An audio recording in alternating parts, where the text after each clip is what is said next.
entrando dentro da nossa área, não tendo nenhuma chance clara de gol, nós saímos à frente de uma pressão. E o que deixa a gente assim, um pouco confuso são os critérios, né? O lance do Jean, eu não sei se pega nele, eu não vejo, não é uma cotovelada, não é uma. Ele gira o corpo, pode ter raspado, não raspado. Mas e o lance do Juba com 1 minuto e meio? Que o volante dele dá com a mão na cara do Juba com 1 minuto e meio. Aí o lance do David no escanteio, no pré-escanteio, que o Gilberto está atrás dele, ele vira, dá uma mãozada e pega aqui. Quer dizer que se o Gilberto fosse 10 centímetros mais baixo e pegasse no rosto, seria expulsão. Como pegou no ombro o tapa que o David deu. Então, assim, o programa, a gente já conhece a pressão que é feita aqui, a gente vê dentro aqui no saída da arbitragem, vê a pressão que é feita no ar. E é feito critérios distintos. Como é que chama o VAR para o lance do Jean? Como é que não chama o VAR para o lance do Juba? Como é que chama o VAR para o lance do Sanabria? Não tem absolutamente nada, mas não chama no lance do Gilberto em que o David agride ele. Então, assim, o jogo é 1 até o minuto da expulsão e nós não conseguimos suportar aqueles 8 minutos que faltavam, 10 minutos que faltavam do primeiro tempo, para tentar ajeitar melhor o time para o segundo tempo. Infelizmente, ainda no cruzamento, a bola desvia, se eu não me engano, no Sanabria, né? Acho que o Gabriel dá uma escorregada no lance, o Gilberto poderia estar fechando um pouquinho, o Coutinho entra e faz o gol. Mas eu acho que o jogo ele é definido nisso, nesses detalhes, que nos lances contra nós foi chamado VAR, até em lances que não tinha nem necessidade de chamar, que era o caso do Sanabria.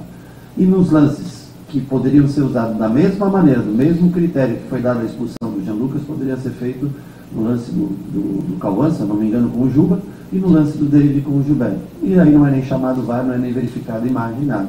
Então a gente vê a diferença entre o direcionamento que o cara que está lá em cima no ar-condicionado, não vou nem falar tanto do árbitro, mas o cara lá em cima do ar-condicionado, ele dá a direção que ele quer no jogo.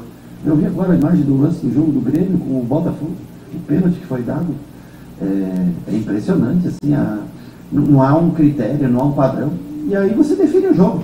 Um jogo que está equilibrado, é um jogo difícil, o Vasco precisando sair da situação incômoda, a gente precisando chegar entre os primeiros no bloco de cima, e o jogo é definido por um cara que está no ar-condicionado do VAR, ele chama para o lance que ele quer, escolhe o lance, determina uma expulsão que muda todo o encaminhamento que o jogo demonstrava até aquele momento.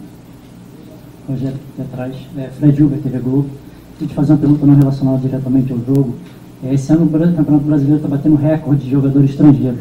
Queria que você desse a sua opinião. O que esses jogadores que têm experiência de outras ligas dão ao nosso campeonato? Bom, eu achei uma pergunta super interessante. Para o momento, não é no calor de um jogo de sair, de te responder talvez com tanta profundidade, mas eu acho que tem ótimos jogadores na América do Sul como um todo. Acho que é um futebol que está um pouco encarecido aqui e acaba se encontrando situações mais favoráveis de negociação com jogadores de fora do país. E com a globalização, a tendência, você vê que cada vez mais sul-americanos estão na Europa, cada vez mais jogadores sul-americanos estão vindo para o Brasil, que é um país que tem o melhor potencial financeiro e é um país que consegue ainda comprar jogadores. E tem bons, tem jogadores bem bons, mas eu acho que é uma chance com o aumento, né, do número de vagas estrangeiras em cada time, é um movimento natural. Boa noite, Rogério. Aqui, Jonatas Santos, canal BTB Esporte. Gostaria da sua análise em virtude do Sanabria, camisa 20, chegou ao seu 6º jogo, fazendo seu primeiro gol. Ele, inclusive, foi logo no momento que você pede para ele fazer a marcação sob pressão, que consegue, num erro, abrir o placar. E no caso, jogo dele, acho só. Isso, terceiro, perdão.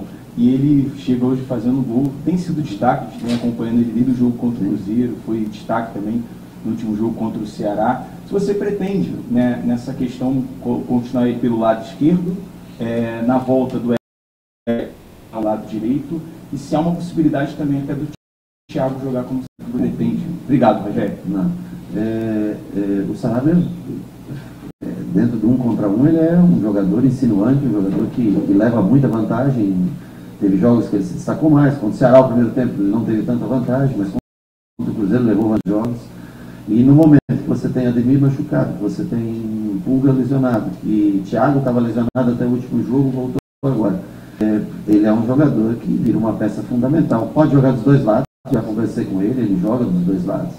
Ele ele diz que ele não tem aliás, ele tem uma perna esquerda muito boa, por isso que quando ele traz do lado direito, também traz para a perna esquerda, ele tem até gol de perna esquerda feito que eu já observei, e bate muito bem no treinamento também, nós já treinamos com ele do lado direito.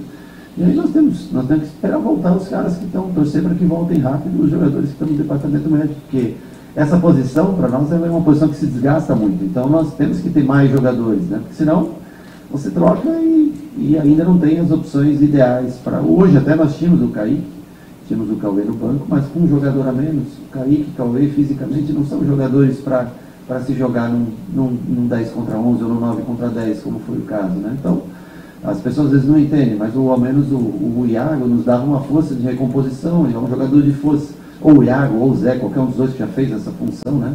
Dentro do momento do jogo.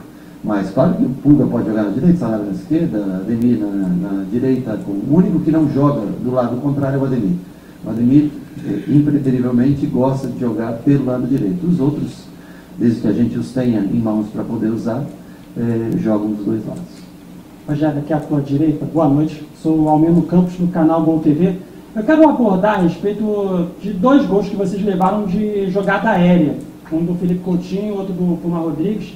E num ponto que é muito forte do Vasco, que é justamente a jogada aérea. Eu queria que você abordasse a respeito desse ponto, né, que vocês hoje levaram esses 2 gols, né, de Sim. jogada aérea. Bom, então, um dos motivos do Rezende jogar foi que os últimos 5 jogos, 5 gols do Vasco tinham sido saídos de bola parada. Ou de rebote, ou de bola, cruzamento direto, enfim. Contra o Flamengo já teve o gol do Ryan, que foi uma bola de segundo pau, e o Rezende estava incumbido no segundo pau. Depois da expulsão do William, o Rezende vem à frente. Mesmo assim, o Pumita ele cabeceia entre os 2 zagueiros. Então nós podíamos ter feito uma marcação melhor, mas não conseguíamos bloquear todos. O Verratti, como chama muito a atenção, logicamente tinha um bloqueio individualizado, e os outros jogadores com um a menos não tinha como a gente disponibilizar mais um atleta para bloqueio, e tínhamos que usar a linha defensiva. O primeiro gol ainda desvia no Sanabria a bola, né? Eu acho que talvez, eu não tenho certeza, pelo meu olhar do campo de jogo, que parece que o Gilberto poderia ter fechado um pouquinho mais próximo do Rezende, né, que já estava numa linha de 5 com o Rezende por trás. O Coutinho vem de trás, se eu não me engano, o Coutinho faz o gol de cabeça, né? O Coutinho entra de trás e entrou se eu não me engano, entre o espaço do Rezende e do Arias, pelo lance que eu lembro do jogo do Arias, do Gilberto, do Arias entrou depois. Então poderíamos ter fechado um pouquinho melhor, mas estávamos bem posicionados. O Vasco não estava conseguindo entrar com a bola tocando, não tinha conseguido uma possibilidade. As possibilidades do Vasco foram nos cruzamentos. E no momento que nós tínhamos uma linha de 5 mais protegida a área, foi o momento que tudo bem, que nós tínhamos um jogador a menos, mais difícil de marcar, o time roda mais rápido a bola, mas foi no momento que nós sofremos o gol. Uma pena a expulsão do Jean, que mudou todo o panorama do jogo, mudou a partida. Jogar 60 minutos, 50 e tantos minutos, 60 minutos com um jogador a menos aqui, e com o VAR totalmente favorável ao time da casa, com todas com 4 possibilidades de VAR, as nossas são chamadas, as deles não são, critérios distintos, diferentes. O Vasco tem um ótimo time, tem jogadores de potência física, o David, quando entra, dá muito trabalho. O Gomes também é um jogador de velocidade. Então, assim, o Vasco tem um bom time. A arbitragem não foi uma arbitragem igual para as 2 partes. E nós tivemos algumas desatenções e com um a menos, repito, tentamos suportar, tentamos nos manter no jogo no 2-1 e, infelizmente, além de tudo, ainda conseguimos um gol contra. Assim, para ter o azar ainda que o Juba poderia ter batido na bola, ter saído para qualquer lugar a bola encosta o Ronaldo, entra na gaveta. Então, é uma série de situações que juntas fazem a diferença no final do jogo. Aqui, Rogério, boa noite. Marcos Eduardo, do canal Gato Mestre. O Bahia teve um calendário muito longo, né, esse ano, Copa do Nordeste, Campeonato Brasileiro e outras competições. Você está, assim, sempre conversando com o seu departamento médico, por exemplo, o Canu e o Caio Alexandre. Canu. Esses jogadores têm condições, de repente, de voltar contra o Palmeiras? Não. Só isso? Não, alguns outros que estão no departamento médico, tem vários, né? Vários jogadores. Alguns estão machucados, jogar contra o Palmeiras. Talvez o Ademir tenha chance de, como ele infelizmente treinou com a gente um dia, mas estava muito sobrecarregado ainda, sentiu um cansaço muito grande, ficou em dúvida, e nós, como já tivemos uma relesão do Pulga, também temos mais cuidados agora com os jogadores que voltam. Então, talvez tenhamos o Ademir para o jogo, é a única possibilidade. Os outros não têm, infelizmente, fazem muita falta. Nós não temos tantas moleques, além da nossa primeira opção de base, que é o Juan Pablo, que é um jogador um pouco mais experimentado, está machucado já há muito tempo. Nós temos jogadores há 40, 60, 90 dias no departamento médico que fazem um pouco de falta para a gente, sim.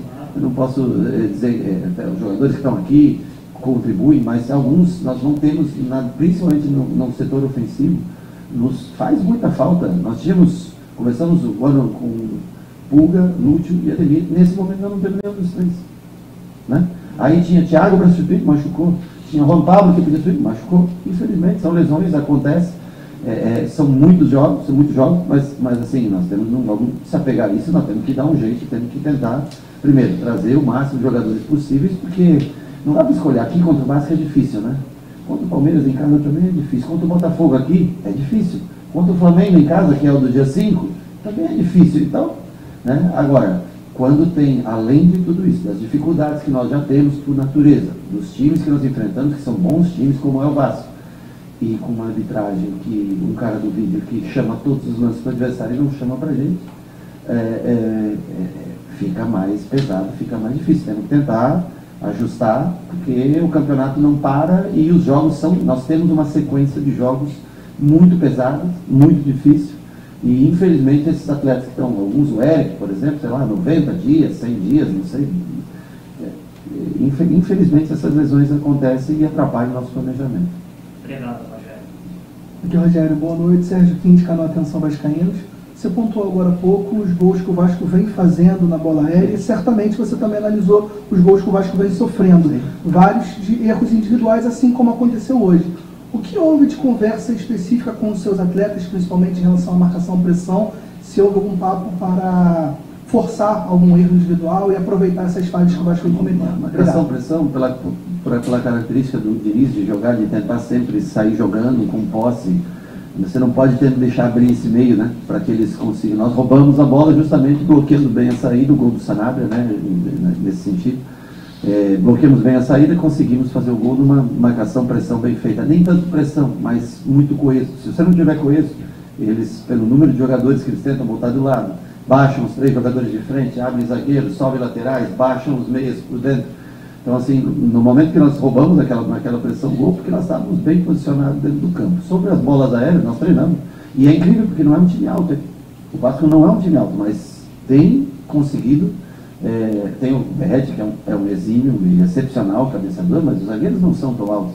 Mas tem todos os jogadores aí de 1,80m, 1,83m, que não são jogadores baixos, né? O Pumita, eu tinha falado, destacado, eu vi a cabeçada do jogo contra o Flamengo, que ele cabeceia no meio de todo mundo, que o Rossi faz uma grande defesa.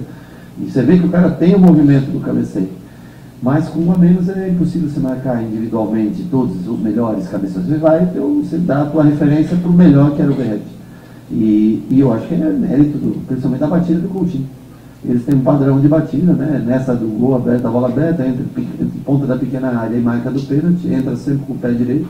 E infelizmente no dia que nós colocamos mais um jogador, tudo bem que o William já tinha saído nesse momento, que defende o primeiro pau, e nós tivemos que passar o Rezende para lá. Mas nós tomamos o gol no dia que nós tínhamos o time mais alto. Com o Nico, nós tínhamos um time mais baixo. E com o Rezende, nós tínhamos um time mais alto e conseguimos, mesmo assim, infelizmente, sofremos o gol. Faltou um pouquinho de atitude para agredir a bola. Obrigado. Rogério Ceni, boa noite. Danilo do Expresso 923. Queria tirar uma dúvida da opção do Rezende ao invés do ACB. Isso. Porque a saída de bola eu achei do Bahia com uma certa dificuldade no primeiro tempo, ainda quando tinha 11 jogadores. E uma outra pergunta, se me permite, tem sempre, quando é feito esse confronto entre você e o Diniz, de uma vitórias a mais do Diniz em relação a você, e ao mesmo tempo são 2 treinadores olhando para os treinadores brasileiros com muita personalidade, treinadores que têm uma marca pessoal. Como é que você encara esse destaque na mídia em relação a um número de vitórias maior do Diniz para você? Isso é parte do jogo. Nós tivemos embates de Copa do Brasil com o Fortaleza, ele pelo São Paulo, jogando, fomos os pênaltis, 2 empates em Copa do Brasil. Mas ele tem uma vantagem de jogos em matéria de vitórias em determinados jogos. Eu não sei quanto que é, mas ele tem uma super... Assim como provavelmente se você pegar eu com outro treinador, pode ser território. Eu acho que é muito da onde você está, do time, do momento. No caso de hoje, de um vencendo do jogo até um cartão vermelho, então acho que isso também tem que ser colocado em conta. E também não diminui, acho que não é pelo cartão vermelho, não diminui nada a qualidade do trabalho dele como treinador. O Rezende e o Nico são jogadores parecidos. Desde 2023 estão no clube. Nenhum dos dois é um exímio, não é um Caio Alexandre, nenhum dos dois tem a mesma qualidade, porém se dão muito mais força de marcação do que o Caio Alexandre, né? O Nico vinha jogando agora, o Caio já faz muito tempo que o Caio está fora. O Nico vinha jogando seguidamente e demonstrou um certo cansaço. Além da bola aérea, como foi perguntada para mim aqui, que era uma preocupação. Então, eu acho que o Rezende, pelo Nico, naquela função, claro que nós encontramos dificuldade, claro que encontramos. Fora de casa, a gente tem um pouco mais de dificuldade do que jogando na Fonte Nova para construir jogo. Qualquer equipe que venha jogar aqui em tese vai ter um pouco mais de dificuldade, a não ser aquelas que toda vez chutam a bola para frente e depois brigam pela segunda bola. Então, nós tentamos, dentro do momento que eles não têm uma confiança para sair jogando, ou depois do minuto 30 e pouco que nós tínhamos com um jogador a menos, ficava mais difícil ainda sair jogando. Nós tentamos colocar essa bola à frente para disputar por uma segunda bola. E o Vasco encaixou bem a marcação, tem força, tem muita potência de jogadores, muita parte física dos jogadores. Conseguiu marcar bem muitas vezes. Mas não é... O Rezende e Nico são jogadores que se relativizam bastante. Acho que tem muita proximidade em características de jogo. Rogério, quando o Cauê chegou, eu te perguntei a respeito dele, você disse que tinha pedido para ver... Cauê Furquim, que tinha pedido para vê-lo treinando e tal, e hoje você relacionou ele pela primeira vez. Eu queria que você falasse ali justamente daquele lado esquerdo. O Cauê, eu sei que ele joga mais para o lado direito, mas falando ali do lado esquerdo, são dois jogos que o Cauli não entra e que você coloca o Iago. Eu queria saber, em termos depois do que é analisado, Rogério, qual é o retorno, que a gente pode dizer assim, para falar para o torcedor, de por que o Iago segue entrando ali como um atacante pela esquerda, e qual é a análise que é feita de, tipo, a gente vê isso de produtivo e por isso segue colocando o Iago por ali. O Iago segue entrando, ou o Zé, que são dois laterais e jogaram, tanto o Zé entrou contra, acho que foi Cruzeiro. Cruzeiro, Zé entrou, foi? Zé entrou contra o Cruzeiro e o Iago entrou contra o Fortaleza. Pode ter sido isso? Contra o Ceará, desculpa, não contra o Fortaleza, contra o Ceará, né? Porque nós temos Pulga machucado, porque nós temos Ademir machucado, porque Thiago estava machucado. Hoje nós precisávamos do Thiago de 9. Se nós tivéssemos os jogadores de origem da função prontos para jogar no dia de hoje, o Pulga fisicamente é um jogador que vai, volta, acompanha, dá retorno, pode ser colocado. Se eu colocar um Kaique hoje no momento daquele jogo, ou se eu colocar o garoto, o Cauê, que joga pelo outro lado, mas poderia ter posto ele pelo um lado, eles não vão conseguir. O Dennis acabou de fazer 16 anos, ele treinou 3 vezes com a gente. Tudo bem se o jogo está favorável, ou se a gente está em 11 contra 11, precisando de um gol e quer jogar 10, 15 minutos com ele, acho que ainda é válido colocar. E eles, infelizmente, não têm a potência física que tem o Pulga, por exemplo, e o Ademir, que são jogadores formados, jogadores prontos.